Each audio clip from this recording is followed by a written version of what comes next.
Hi, I know this isn't the usual video that I do on my channel because obviously I'm not dancing. Although I'm holding a mic, I'm not singing today. Because, yeah, I don't know about you, but I quite miss BLACKPINK. It's been 2 years, almost exactly 2 years, like in October it will be exactly 2 years, that we had an OT4 comeback from them, and I really miss them. And it made me miss 2020, which is a little ironic because 2020 wasn't exactly the best year. But we got quite a few content from BLACKPINK. Like, we got the album Lovesick Girls, we got an ice cream music video, and we got How You Like That, which left quite an impact, I'd say. And we got some iconic outfits from that era. Like, we got the traditional hanbok, we got the snow outfits that I know a lot of people loved. We got the jeans outfits that they wore for the promotional pictures as well. And the live stages as well had quite a few nice moments. Like those shorts worn by Rosé that I absolutely loved, that it got stuck in my head. Rosé wore them during the How You Like That era on Show Music Core, I think, for a performance there. I don't know the exact date, but maybe I will edit it somewhere. Maybe not. Not only Rosé wore those shorts, but also in the same year ITZY's Chaeryeong wore them during the Not Shy era. And I really loved the shorts.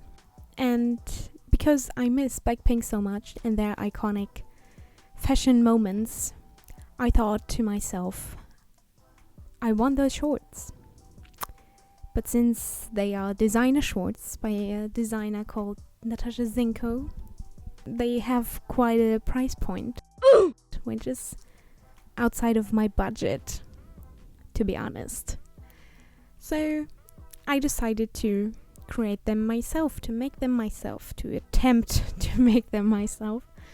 Because I thought to myself, I tricked myself into thinking that it can't be too hard to make them, because basically it's just a pair of shorts with fabric sewed onto them, like stripes of fabric. How hard can it be, right? So I have these shorts lying around that used to be pants, but I conveniently already cut off the legs because I needed them for another project. And this is what they look like from the front and from the back. And yeah, I removed the pockets at the back, which I did not necessarily have to do, but they're already gone, so there's nothing we can do. Next, I gathered all the fabric I had already at home, lying around. And since that wasn't enough, it was time for shopping.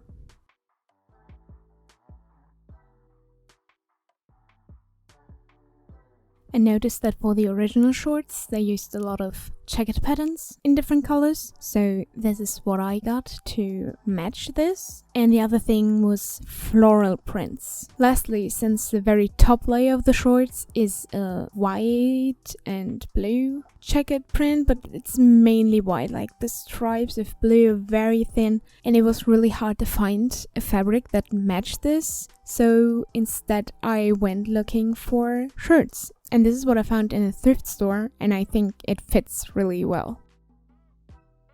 Then it was finally time to cut the stripes. And it sounds pretty easy, and it actually is pretty easy.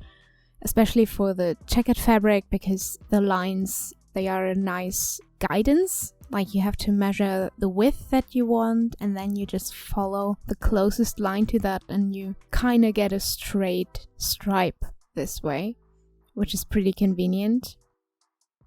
And when I'm looking at my posture here, no wonder I was in such back pain. But yeah, that's what you get if you're working on the floor, but I didn't have space anywhere else, so the floor it was. For the floral prints, it was a little more difficult because there were no lines that help guide you to make a straight cut. So I had to measure it roughly every 1-2 centimeters and mark the width that I want, and then connect my marks and then follow that line. And the pen you couldn't really see on the fabric, so some of the floral stripes are not very straight or even, but it's not that important. In the end, it's not precision work that we're doing, and the shorts needed trimming afterwards anyway, so it's fine. And here you can admire all the beautiful stripes that I cut. Of course, 2 of each fabric, because you need 1 for each leg. Makes sense. So what I'm doing here now is I'm ruffling up the stripes, like conveniently. I did not film that by off camera. I just stitched a straight line and very close to the edge of the stripes, and now I'm holding on to one of the strings that goes through, and I'm kind of ruffling up the fabric on this thread. Like, it's in principle it's similar to how you would put a curtain on a rod or pole. I'm not sure what the difference is, but yeah, in principle it's similar to that, and I don't know how to explain it any better. If you're really curious about how to make ruffles like this, then I advise you to just Google it, because there are a lot of tutorials on the internet, which I also used, by the way, because I have no idea what I'm doing here.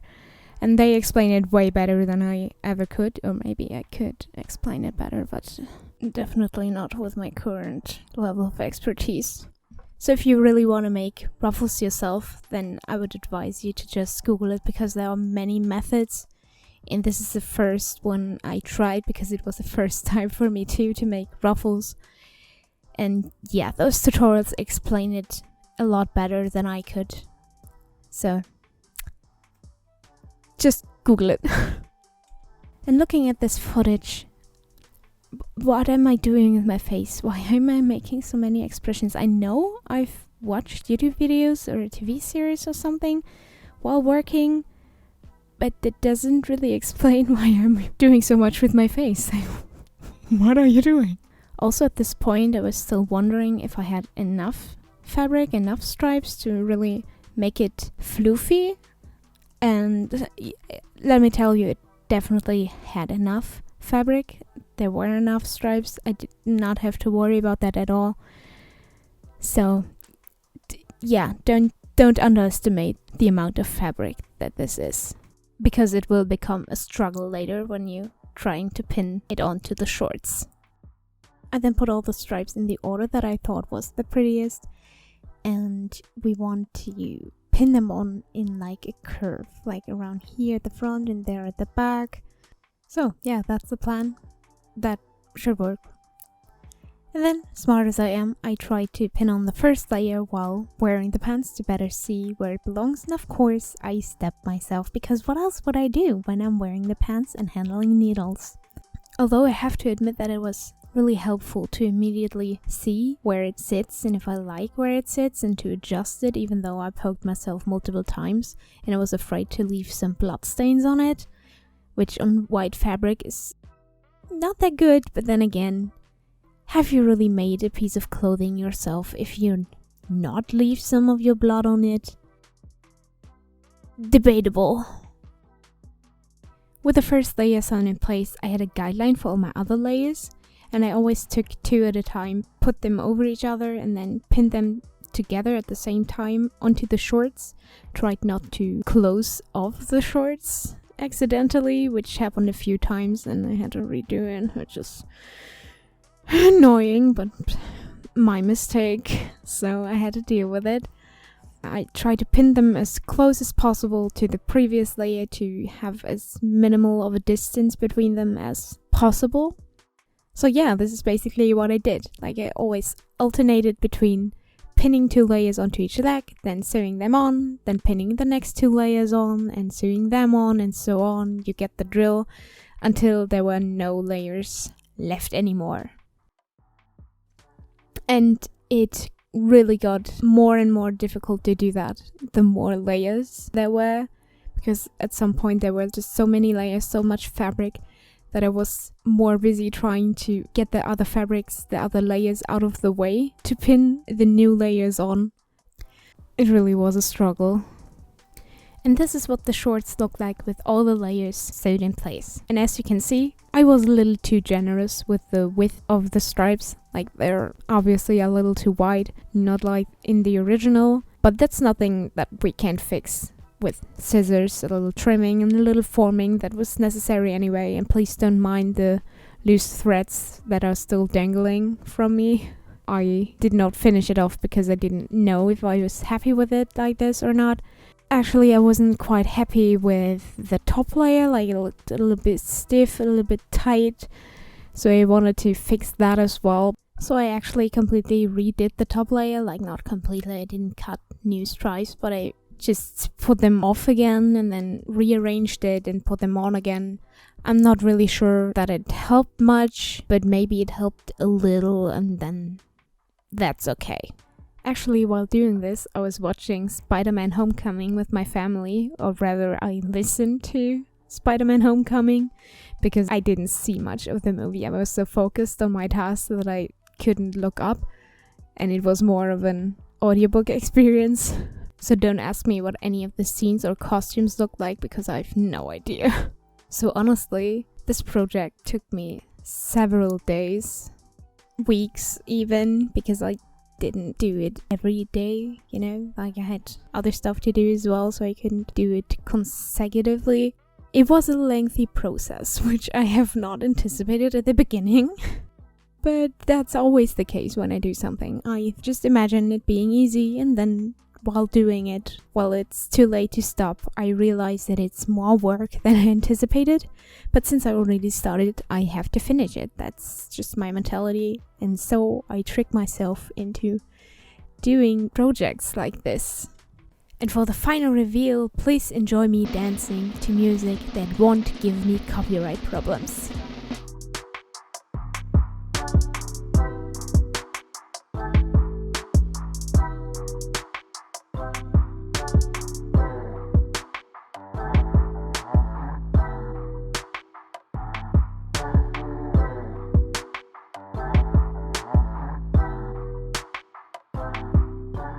I hope you like my result because I really do. I think it came out great, although it's obviously not like the original. For that price point, the quality has to be better than what I did. But I think it's close enough. You can see what it's inspired by. So I think I did quite well. I think it's a success. And I quite enjoyed the process, even though it was a lot more time consuming than I initially anticipated. But yeah, it takes quite some time and some effort. And this was a multiple 2 months, maybe multiple month long process. But I'm happy I did it, and I will proudly wear them outside. Yeah, definitely. Because I love them so much. And if you by any chance like this video and want to see more like this, maybe recreating other Blackpink outfits that are not too complicated, because you've seen what my skill set is. It's not that high, so let's not get overboard. But if you want to see more like this, then maybe write it in the comments, leave me a like and subscribe so you don't miss it when I will do something like this again, because I really enjoyed it and I really want to do more like this. It was really fun, and I have a new pair of shorts that I absolutely love and I will wear a lot in this hot summer. My room is a sauna right now, by the way. It's 32 degrees Celsius. It's quite hot. So thank you so much for watching. If you made it to the end, I thank you so much. And I hope I see you in the next video as well. Bye bye!